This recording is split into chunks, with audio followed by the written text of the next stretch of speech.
Hello there. So, you want to know how you can simply go ahead and reset your password on your Telemundo application on your mobile device? This is going to be the only video that you'll ever need to watch on the internet. So, with that being said, let's just get straight into the video.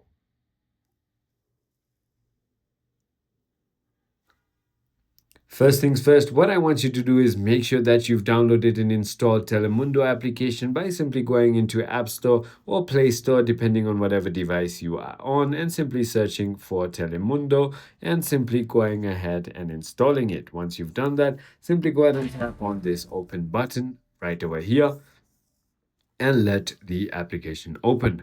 Now, on the top right hand side of your screen, there's going to be a little person icon that you want to go ahead and tap on. And now go ahead and tap on Initial Session, which is right over here, which is going to be the login button right over here. And once you've done that, all you want to do is go ahead and click on something that is written on blue text below Apple right over here, which says restablecer contraseña. Go ahead and tap on that. And once you've done that, all you need to do is simply go ahead and enter your email that you've used to log in and click on continue. They'll send you a verification code on your email that you can go ahead and enter back here, and they'll let you reset your password. So I hope this video was helpful to you. If it was, hit that like button, and I'll